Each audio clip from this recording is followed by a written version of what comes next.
Demings. Good morning, Representative. Good morning. It is so great to be with you this Oh, morning. Thank you. I am excited in an inappropriate way, and you're not even the vice presidential candidate yet. Whoops! What did I say? Stephanie. I'm going to say something that I never say. No comment. There we Oh. go. Oh, it's just us. You can Well tell played, me. well played. You can tell me. Well played. No, I think you are just a rock star. You've heard it from everywhere. You just inspire such hope and confidence in all of us. I mean, the way you conduct yourself, in the impeachment hearings and beyond, is just, you can see that gravitas from when you were police chief and just your deep-seated love of law and order and justice in America. So thank you. No, thank you so much for those kind remarks. And, I really believe the stuff that I say. When I took my oaths, I've taken 4 now, I took each of them very, very seriously. And I'm going to do everything within my power, just as I did as a police chief, to uphold the Constitution and the rule of law. We are a nation of laws, and regardless of who the man or woman is who decides to break them, we are a nation of laws. And so, but thank you so much for your kind remarks. Well, Representative, thank you. And it is just so, I mean, that people are calling this quid pro coronavirus, right? Quid pro COVID. Quid pro COVID, because the same thing you just finished not that long ago, this quid pro quo with the Ukraine that led to his impeachment. It's going on with the states. He is clearly deliberately holding up aid to Democratic states that he doesn't like, or saying they need to be nice to us. We need a favor, though, basically, some version of that, right? Well, Stephanie, one of the things I said during the impeachment trial was that habitual offenders don't sneak up on you. They don't surprise or shock you. They telegraph time and time again what their intentions are. And you're absolutely right. We see the same MO today during this very tragic crisis that we find ourselves in the middle of, where the president is trying to pick and choose. And, he made a statement the other day that I found interesting. He was basically criticizing Michigan's governor, Governor Whitmer. And then he talked about Michigan being an important state. And I had to ask myself, well, as the president of the United States, which state is not important to you? And it was just so obvious he was talking about from an election standpoint. And the bottom line is, in the absence of good leadership, bad things happen because good things don't happen quick enough. And that's what we're seeing right now. I think it was a doctor that was involved, Representative, in the eradication of I can't remember if it was Ebola, but just said this is the most catastrophic failure of leadership we have ever seen. And we can go down the NSC playbook, the Obama pandemic response units, the simulations that his own HHS did, the intelligence warnings in January and February. I mean, to get our minds around that 100 to 200,000 Americans could die. And I'm sure you read the Lost Month story in the New York Times because of because of this and it is ongoing, isn't it? There are people, you've heard this leaked audio of Governor Bullock screaming that we don't have tests, and Trump just saying, oh no, I haven't heard anything. There's no problem with testing. People are screaming. Governor Pritzker, Governor Cuomo, right? That we don't have tests. We don't have protective equipment. I know. And when he started off, let's look at the way the president of the United States. No, let's go back to disbanding the pandemic response program. I mean, let's just start. Let's just let that soak in for just a minute. It shows he has no vision. He deals in what's right in front of him, and that's the ability to protect himself and his enablers and those who are like him.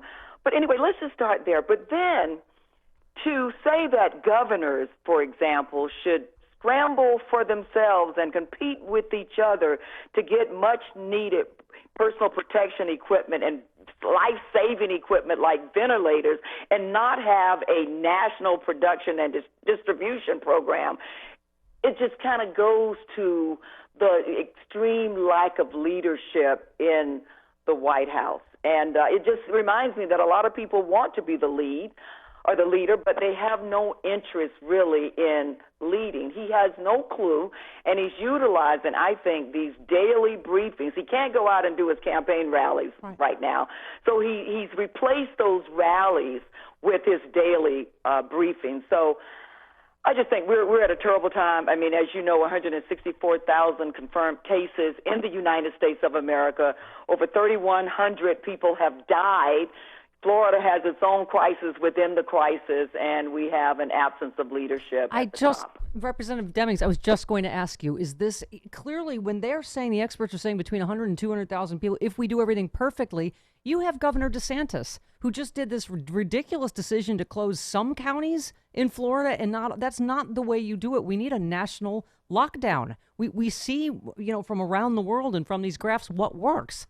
And, Governor DeSantis leaves the beaches open at spring break, and now all these kids go back to college with coronavirus. And now he's trying to blame New York, and now he's trying to shut some counties and not others. It is ridiculous, this patchwork. Every member of the Democratic Florida delegation basically tried to force the governor into closing the beaches during spring break. That was just disgraceful and quite embarrassing, if I may say, for the state of Florida. And then to basically lock down South Florida without doing a statewide shelter at home, there again, it makes no sense to me.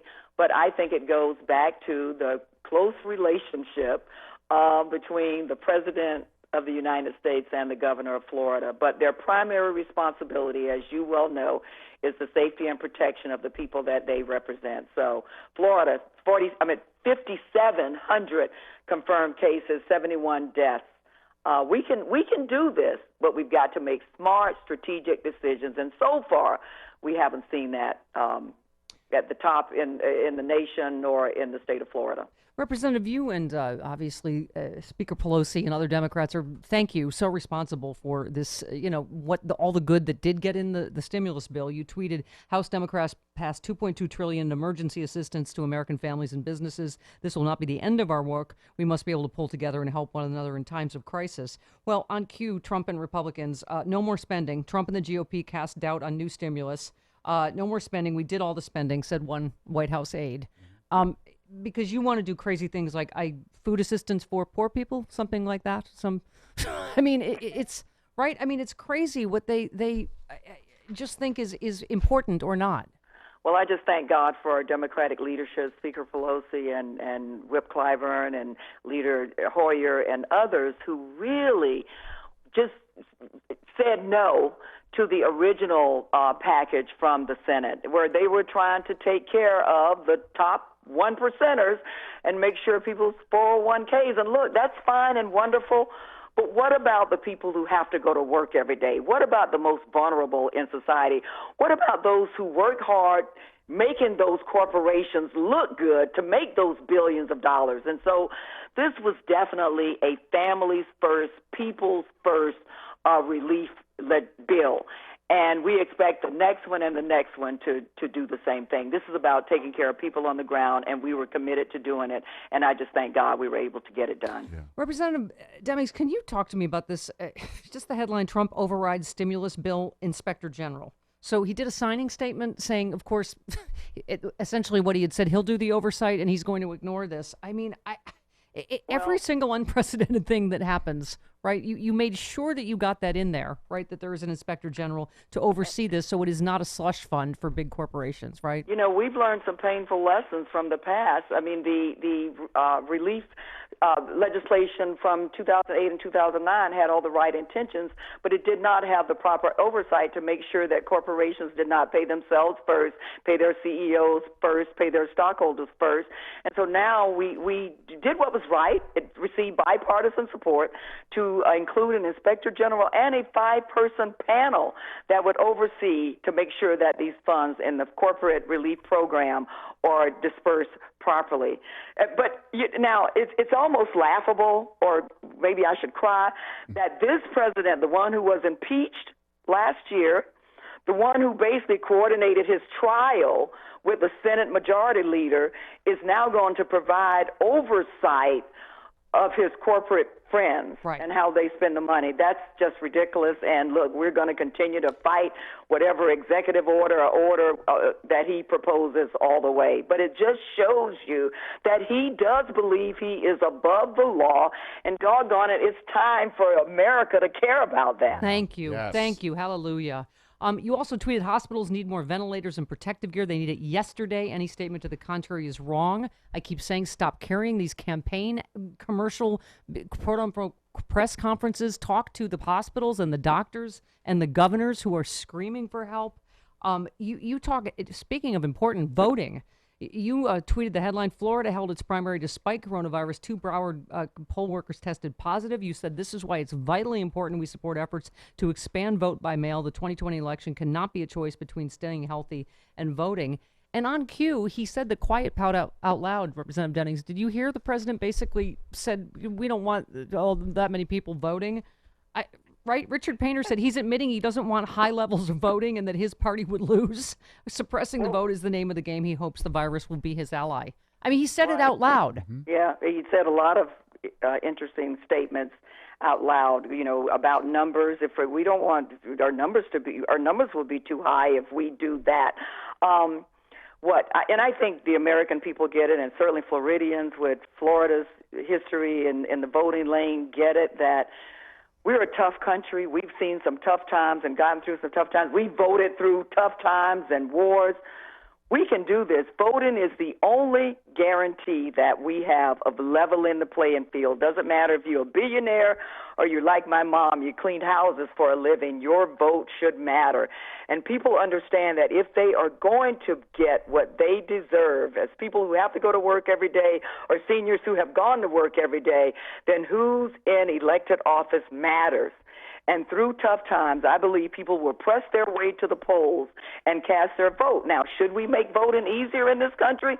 Yes, we should. We know the president has no interest in that, but we're trying to push a vote-by-mail initiative where we don't know where we're going to be in November. I pray that we will be well on the other side of this corona epidemic, but I live in Florida. There are natural disasters that occur.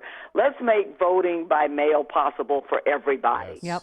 And you gave some great advice on Twitter. You said support your neighbors and family, particularly the elderly, in this difficult time. Remember, social distancing really means physical distancing. And I have a 97-year-old mom with Alzheimer's in North Carolina, so that hit my heart as well. You also tweeted a picture of you in your bike helmet saying social distancing while riding my other bike in Congressional District 10. Stay safe.